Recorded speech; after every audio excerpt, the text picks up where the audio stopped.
So far, I'm here all alone, which seldom happens.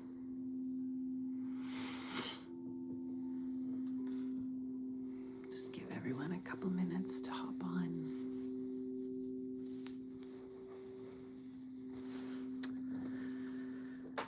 Oh, Michelina, good morning. You're never alone. Thank you, friend.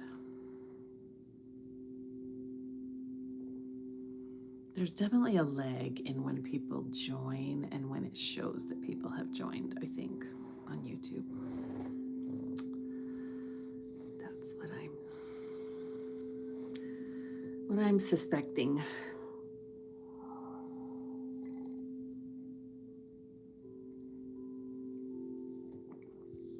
And Deb's here, says good morning to you too. Carol says hello, friends. Amy says good morning. Here they come, my Mandala friends. And McLean says also when people chime in through chat. Yeah. I wonder, no, I don't think you have to say something in the chat to show up as being here, because there's many times when we have more people here than are chatting. Yeah. Oh, Deb says feeling sore and toothless. Did you have to have an extraction? I hate dental work so much. I kind of feel like maybe I'm in a good place for a few years, because boy, the last 5 years have been so much dental work for me. Lots of crowns and repaired fillings and root canals, and I think we reach an age where all of our childhood fillings fail. And I've just been through that. It's actually probably been the last 10 years. And I did have an extraction because I had a tooth that was dying, and my dentist said I could try a root canal, but I have this sneaking suspicion that if I do the root canal, it's not going to save it. And I said, let's just extract it then. Carol says, you are a queen. I am a queen. Are you looking at the picture of my mom over there? That's my mom. I made that when I worked at the paper arts store. It's a mixed media on canvas. And I love it. It's my favorite picture of my mom. I don't know if you're talking about that, but that's my queen.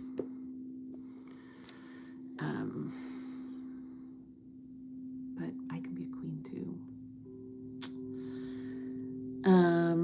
So some of you have checked in.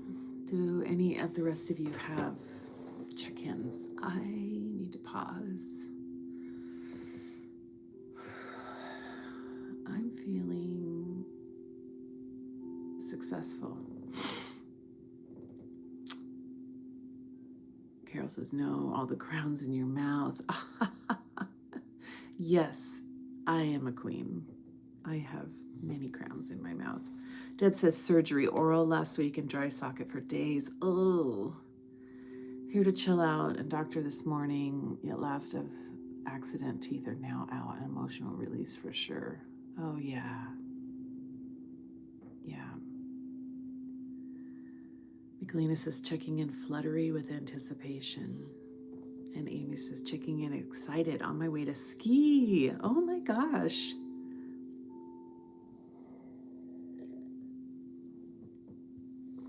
That sounds fun. I don't ski. It sounds terrifying to me personally. But for people who love to ski, I love that you love it. And it looks really fun. I can imagine the feeling. I just don't want to do it personally. Michelina says, wow, releasing trauma. Yeah, that's for sure. Deb says, yay, Amy. And Carol says, Deb, that's a lot for sure. I've always heard the warnings about dry socket, but I never really knew what it was. I'm sorry that happened to you. I'm going to write down my check-in before I forget it.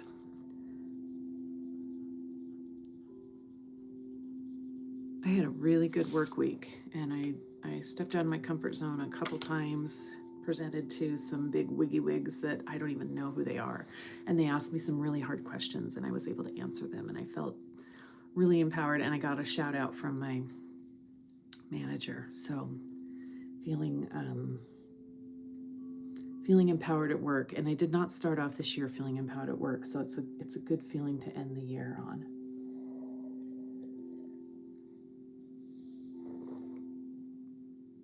Amy says, that's so beautiful. I love that about skiing. Yeah. The bluebird days. Is that what they call them? Bluebird days. Yeah. Blue sky days, blue, something blue. Yeah, like a sunny day on the slopes. I can imagine. You're up high, views for days. And then you get this exhilarating thrill of going down the mountain. Yeah. I'm just a scaredy cat when it comes to going fast with my body without anything around me to protect me like a car. I don't like that feeling. Deb says, I'm okay, everybody. McLeana says, I used to ski a lot. Double back diamond, crazy skiing. Haven't been in 20 years. Wow.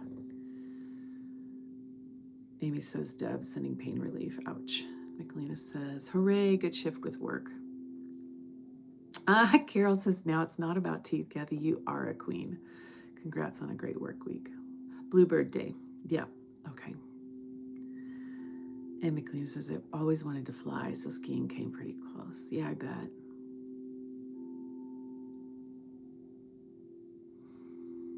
Yeah. I bet you could pick it up again really pretty quickly, McLeana. I bet your muscle memory, even 20 years, muscle memory is pretty amazing. I feel that way when I get on a horse. Like, I don't ride, except for, once every 5 or 10 years, we'll do a trail ride or something. But I spent a lot of time on horses when I was young and in college, and it always comes right back. Amy says, yes, McLeana, maybe that's why I like it too. Yeah. All right, well, I'm gonna move us gently into our grounding. I do have a reading. So and it's a little bit, tiny bit longer than what I normally choose. It's not super long, but I want to make sure we have time for that. Carol says, this conversation makes me miss being together live and in person with you all. Yeah, we do have good conversations, don't we? Even with only one person talking, it's amazing how we've learned this format. Oh, and Miss M's here. Hi, sweetheart.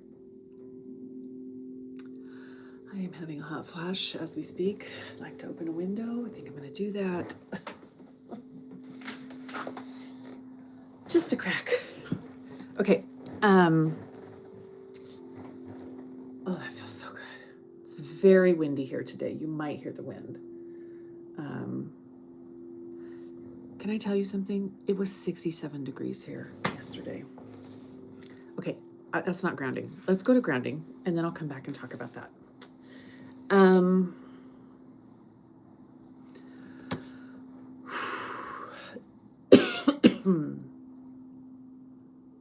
Oh, that breeze is heaven. All right, whatever posture you need for your body to feel safe to ground, assume the position.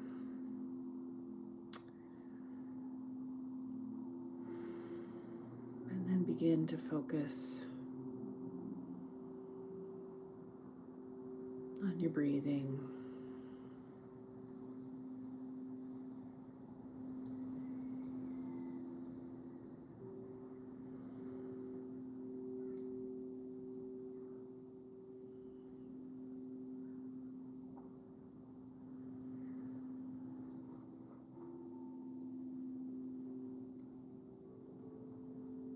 Notice the sounds around you.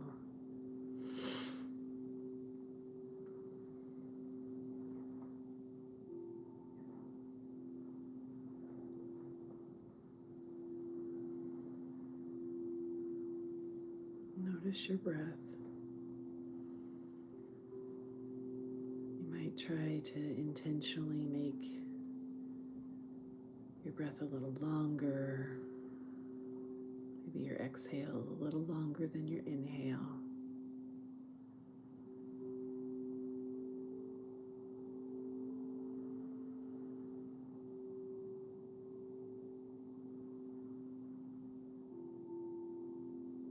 You might quickly ponder, what do I need to hear today?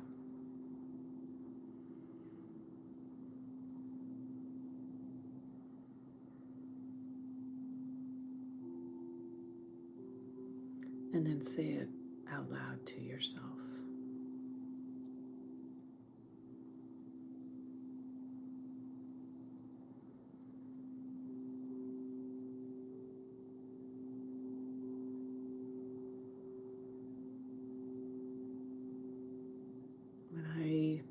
When I ponder that, I hear the phrase, "You're doing your best."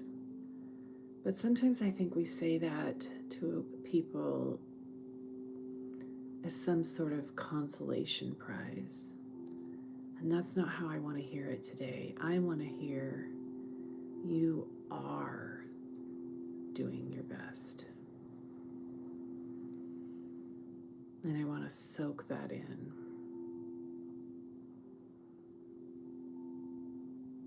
Say what you need to hear and absorb it fully.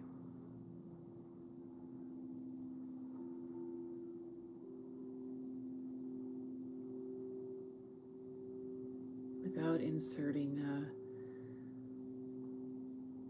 but or a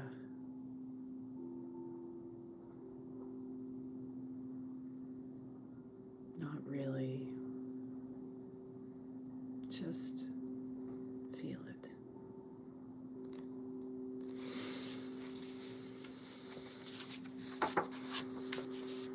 And I'm going to read to you from All the Honey by Rosemary Watola Traumer. And this poem is titled Circumventing the Busy Self.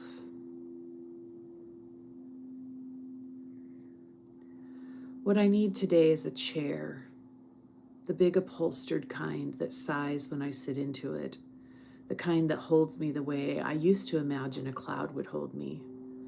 Downy, cozy, comfy, secure, and filled with light. I need a chair that will make me not want to get up and do whatever important thing I think I must do. Why do I always think I need to do something? Why is it so hard to just sit? So I guess what I really need is a chair and a seatbelt, the kind they have on helicopters with 5 straps that meet in the center. Though I think those are self-release, and we all know I will soon feel driven to rise and rush, no matter how I tried to practice this word last night, and it didn't help. Cumulonimbus-ish that chair might feel, no matter how insistent the straps. So today, what I really need is a soft chair and a 5-strap seatbelt and a giant weighted blanket, not heavy enough to crush me, but one with enough gravity that being still feels like the only real choice. And if I am still, very still, and not accomplishing anything for a while, then perhaps I will meet this grief I'm escaping. Not that I'm trying to escape it on purpose. It's just there's so much important stuff to do. And perhaps, let's say, I've noticed when I just sit, with nothing to read and nothing to do, the grief sits with me and asks nothing of me except that I meet it. In that moment, I remember turning toward grief is what I most want to do. In that moment, there's nothing on any to-do list that could deter me from meeting this grief. Oh, world, I remember. I remember right now. So please, what I need most today, it doesn't matter how soft, how threadbare, is a chair.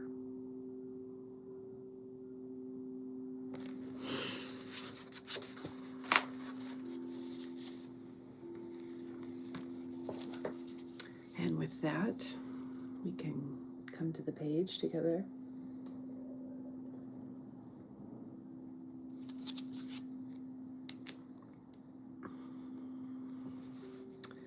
Today is the 19th of December.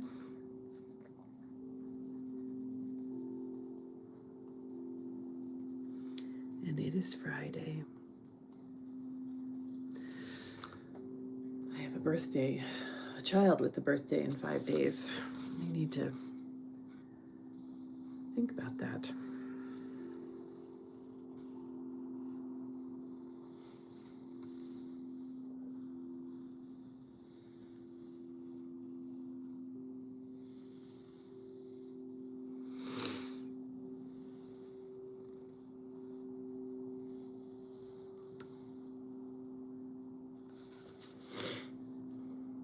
This mug has a story. So there's from Astoria Coffee in my hometown, which is a coffee shop I had never been to before. It's opened in 1991, so I was already moved out of town by then. And it's on the far end of town. Like it's one of the last things you see in town before you kind of get into the weeds on Highway 30 heading toward Longview. And I had left my parents' house and I really needed to go to the bathroom. And it was I saw it and I was like, I'm going to stop and go into Astoria Coffee House and buy a coffee and go to the bathroom, which kind of is counterintuitive or counterproductive. So I went in, cutest little store. I mean, it's a coffee shop, but it's also a really cute little gift shop with tons of little Astoria tchotchkes, lovely little things. And I asked, and they don't have a public restroom. But before I asked, I saw my friend Marco, who I went to high school with, who is the most fabulous gay man you'll ever meet. Marco and I were friends in high school. He was Mark then. And we all knew Mark was gay, but nobody was really out then, right? It wasn't really safe to be out.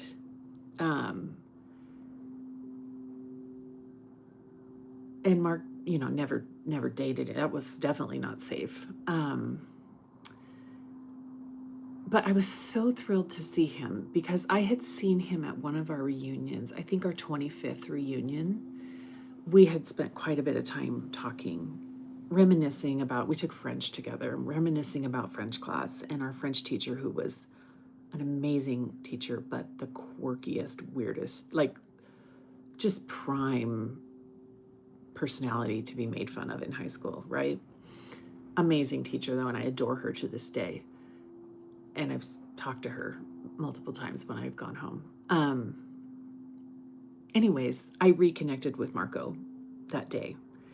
Didn't get to go to the bathroom, but I did buy a mug. I decided not to buy a coffee since I couldn't go to the bathroom. I didn't need more coffee, but I bought a mug.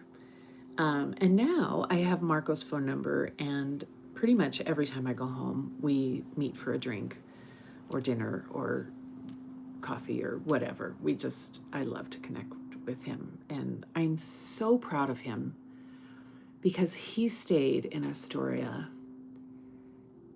and has created a safe space for LGBTQ youth in Astoria, the space that didn't exist for him. He's amazing. So that's my little Marco Astoria Coffee House story. And he gives the best hugs. Pamela's here. She says, good morning, all. I used to ski. Last time was 1997. In the day, I was a black diamond skier too, mostly in Northern California. Loved the freedom of flying down a hill. and checking in, feeling frustrated, and using that to make decisions for me, feeling proud of me. Good for you. And Miss M says, hugs, Deb. Your healing is heartfelt. I coincidentally saw my dentist yesterday.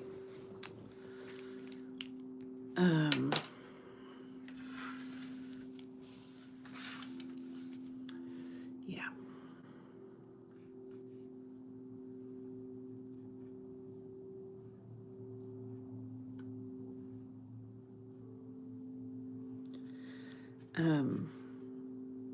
Something that's been happening lately that I don't think I've told you guys about it. My youngest, Ethan, is doing really well. This has been a really good year for Ethan. Ethan had got laid off during the pandemic, used to be a cook in a restaurant, and got laid off during the pandemic,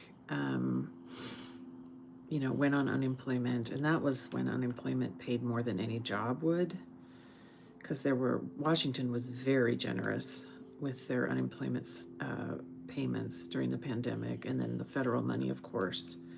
So it was a little incentive for them to look for a job. They did get a job at another restaurant, and then they got fired from that job with no explanation. It was a very weird situation, very, very discouraging to Ethan. And then at that point, Ethan made the decision that I'm very proud of to, on their job applications, to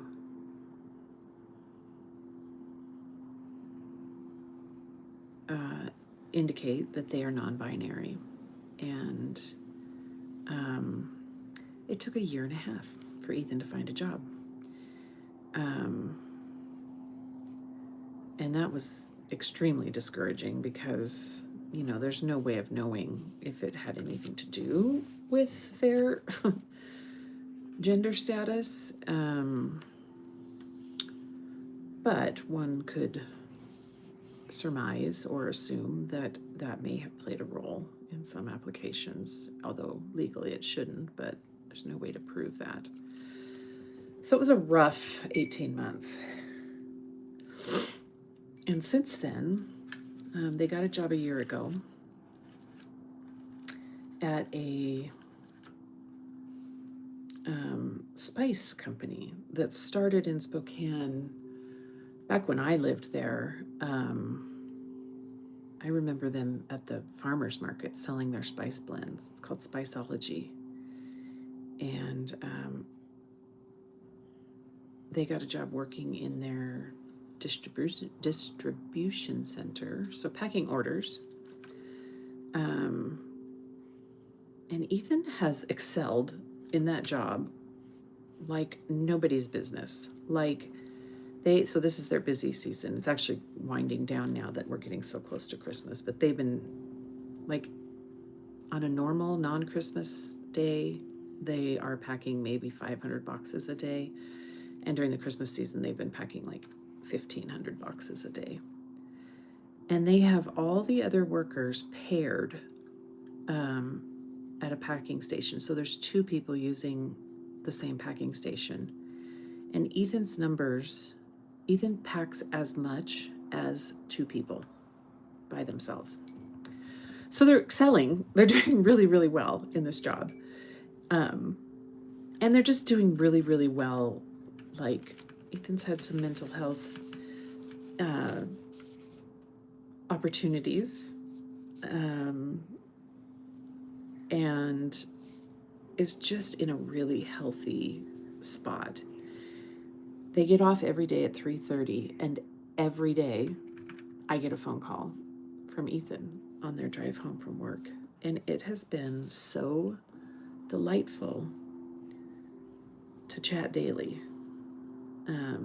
Prior to that, they would call kind of haphazardly. So sometimes I would hear for them, 3 days in a row, And then I wouldn't hear anything for a week or two. And now it's this daily ritual. Like the phone rings and I'm like, oh, it's 3:30. And we'll chat while they drive home. And then when they get home, they're always like, well, it's time to let Tanky out. And we always say goodbye. So it's like a 15 or 20-minute chat.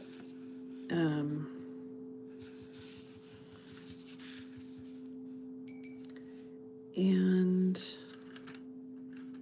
God, I love that kid.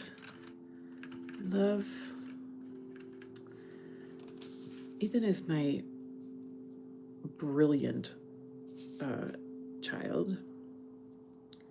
I mean, mind-numbingly brilliant. Like sometimes they say things and I'm like, I have no idea what you're talking about. And they're very, very, very fascinated right now with quantum physics and consciousness and just the kinds of stuff that really, really smart people think about. And when they try and explain it to me, I'm like,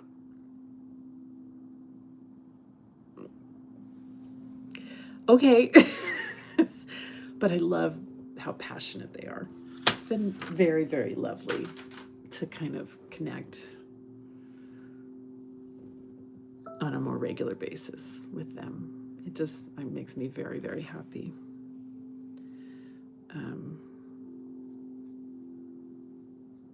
And I try. They'll send me podcasts or YouTube videos to watch, and I'm like, I will try. I will.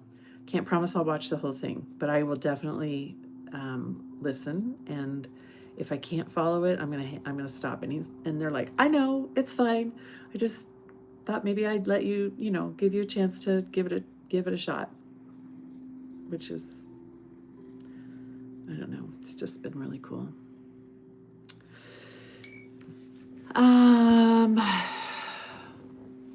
Miss M says, hugs, Deb, your healing is heartfelt. Oh, I already read that one.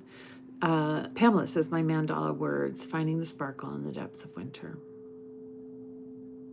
If anybody else, I don't have words for mine yet. I'm not quite sure. This just came out. It kind of makes me think of that big comfy chair in the poem. I think that's what I started with. I started with kind of the copper brown because I have a really comfy brown leather chair in my living room, and the reading kind of took me there. So that's where I'll land.